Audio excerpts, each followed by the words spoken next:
Hello दोस्तों, स्वागत है आपके अपने YouTube channel future online classes में। दोस्तों, आज हम बात करेंगे 10 महत्वपूर्ण शिक्षण विधियों के बारे में जो कि आपके सीटेट, बीएड और डीएलएड एग्ज़ाम के लिए काफ़ी महत्वपूर्ण है, जो आपके एग्ज़ाम में काफ़ी प्रश्न आते हैं। तो सबसे पहले हम जानने का प्रयास करेंगे कि मेथड कौन कौन से हैं और उनके प्रतिपादक कौन कौन से हैं। तो सबसे पहले हमारा है इंडक्टिव एंड डिडक्टिव मेथड, जिसे हम निगमन एवं आगमन विधि बोलते हैं, जो एरिस्टोटल यानी कि अरस्तु द्वारा प्रतिपादित किया गया था। तो सबसे पहले हम जानने का प्रयास करेंगे कि निगमन विधि होता क्या है। तो निगमन विधि एक ऐसी विधि है जिसमें हम सामान्य से विशिष्ट की ओर शिक्षण सूत्र का प्रयोग करते हैं। इसके माध्यम से हम बहुत सारी चीज़ों को जानने का प्रयास करते हैं। इसमें हम खुद से नियम बनाते हैं और बाद में उसे उदाहरण के द्वारा पुष्टि करते हैं। यह बड़े बालकों के लिए काफ़ी महत्वपूर्ण विधि माना जाता है। और दूसरा हमारा है आगमन विधि।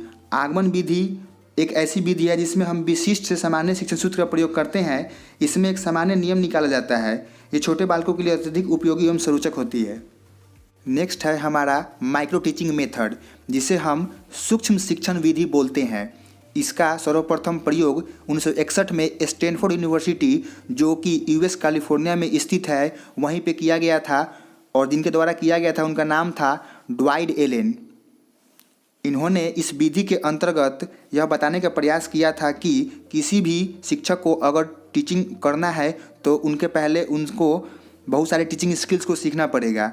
और टीचिंग स्किल्स को सीखने के लिए कम बच्चों के ऊपर प्रयोग करना पड़ेगा। इसलिए इसके अंतर्गत हम लोग कम बच्चों के ऊपर कम समय में एक शिक्षण विधि का उपयोग करते हैं, ताकि हम धीरे धीरे अपने स्किल्स को डेवलप कर सके। और जब हम ओरिजिनल टीचर के रूप में जाए तो हम वर्ग में अच्छे से पढ़ा सके और बच्चों को अच्छे से समझा सके। नेक्स्ट है हमारा मोंटेसरी मेथड, जिसे मारिया मोंटेसरी द्वारा प्रतिपादन किया गया था। यह विधि एक बहुत ही महत्वपूर्ण विधि है जिसमें हम 1.5 से 6 वर्ष के बालकों के प्रयोग करते हैं। इसके अंतर्गत हम लोग 1.5 से 6 वर्ष के बालकों के बीच पर प्रयोग करते हैं। मारिया मोंटेसरी इटली की प्रथम महिला डॉक्टर थी जिन्होंने इस विधि को प्रतिपादन किया था। इस विधि के अंतर्गत हम बहुत सारी चीज़ों को ज्ञानेंद्रियों के माध्यम से सीखने का प्रयास करते हैं, जो कि मारिया मोंटेसरी ने बताया था।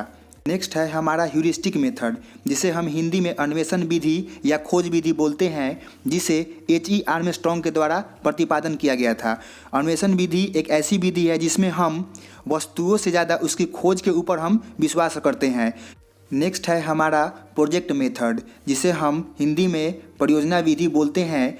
इसका प्रतिपादन W.H. किलपैट्रिक ने किया था। इसके अंतर्गत परियोजना विधि के अंतर्गत शिक्षण की नवीन विधि मानी जाती है, जो कि छात्र इसमें क्रियाशील होकर सीखते हैं।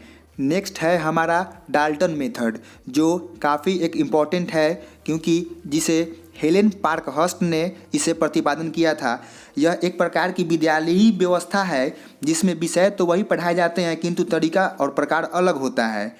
इस विधि में कक्षाएं लुप्त होती है। इनके प्रयोगशाला में यानी कि डाल्टन प्रयोगशाला में सभी चीज़ों का चित्र उपस्थित रहता है और चित्र के माध्यम से बच्चों को पढ़ाया जाता है, क्योंकि बच्चे चित्र के माध्यम से अच्छे से सीख पाएंगे।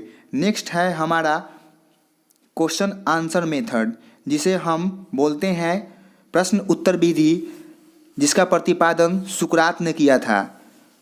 इसके अंतर्गत हम अगर क्लास में पढ़ा रहे हैं तो हमें पहले पढ़ाने से पहले बच्चों का पूर्व ज्ञान भी लेना बहुत ज़रूरी है, क्योंकि किसी भी टॉपिक को हम पढ़ाना है तो हम क्लास में गए और सीधे पढ़ा नहीं सकते हैं, क्योंकि वह शिक्षण प्रभावपूर्ण नहीं हो पाएगा, प्रभावशाली नहीं हो पाएगा।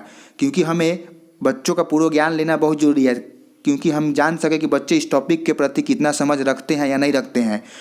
और अगर प्रश्न विधि अगर हम कर रहे हैं तो सबसे पहले तो हमने कर लिया कि किस प्रकार के बच्चों के ज्ञान है। और अगर उस टॉपिक को हम पढ़ा रहे हैं तो हमें ये भी ध्यान रखना पड़ेगा पढ़ाने के दौरान कि हमने जो पढ़ाया वो बच्चे सीखे कि नहीं सीखे। तो पढ़ाने के दौरान भी हमें बच्चों से प्रश्न करना होगा, तभी जाकर हमारा जो शिक्षण प्रक्रिया होगा वो प्रभावपूर्ण एवं प्रभावशाली हो सकेगा। नेक्स्ट है हमारा ब्रेन स्टॉर्मिंग मेथड, जिसे हम मंथन या बुद्धिशीलता विधि बोलते हैं, जिसे एलेक्स फैक्ने ऑब्जर्व ने दिया था। यह एक प्रकार का ऐसा विधि है जिसके अंतर्गत हम बच्चों के अंदर एक ऐसी समस्या प्रदान करते हैं जो बालक के मस्तिष्क में उथल पुथल हो सके और इसके प्रति वो सोचने के लिए उत्तेजित हो सके और उसके दिमाग में बहुत सारे प्रश्न उठे कि ये क्या है, समस्या क्या है, इसका क्या निदान हो सकता है, और एक नया विचार प्रकट हो, तब जाकर उसे हम ब्रेनस्टॉर्मिंग मेथड बोलते हैं। इस विधि का मुख्य उद्देश्य होता है मस्तिष्क को सक्रिय और समस्या समाधान हेतु उकसाया जाता है।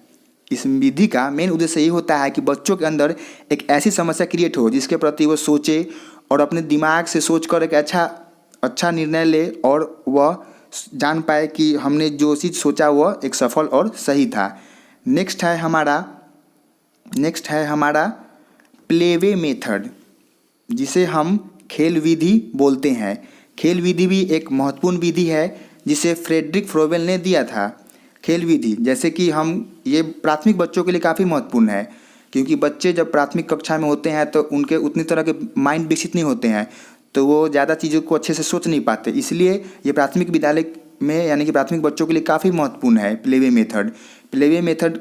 हमें जैसे कि शिक्षा में है तो हमें प्लेवे मेथड के माध्यम से बच्चों को सिखाते हैं ताकि बच्चे को ज़्यादा दिन तक याद रह सके और वो अच्छे से समझ सके, क्योंकि खेल विधि एक ऐसी विधि है जिसके माध्यम से हम शिक्षा में तो विकास कर नहीं सकते, साथ साथ उसका सर्वांगीण विकास भी कर सकते हैं।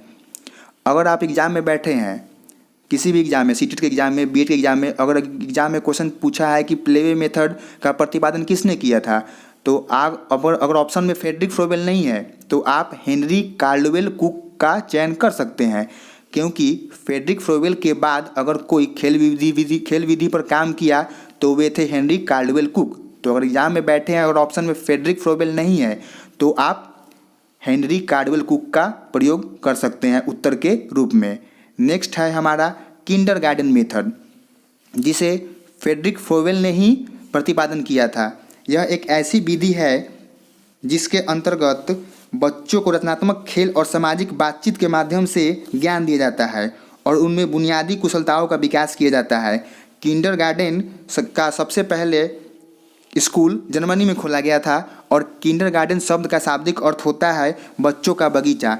किंडरगार्टन में ऐसा नहीं है कि सिर्फ उन्हें सामाजिक और रचनात्मक खेल ही के माध्यम से पढ़ाया जाता है, कभी कभी उन्हें औपचारिक ज्ञान भी दिया जाता है, जो कि काफ़ी इम्पोर्टेंट है और जिसे फ्रेडरिक फ्रोबेल ने दिया था। जो आपके अगर 10 महत्वपूर्ण शिक्षण विधियाँ है, यह आपके एग्जाम के लिए काफ़ी महत्वपूर्ण है। तो प्लीज़ वीडियो को देखें और अच्छा लगे तो लाइक करें।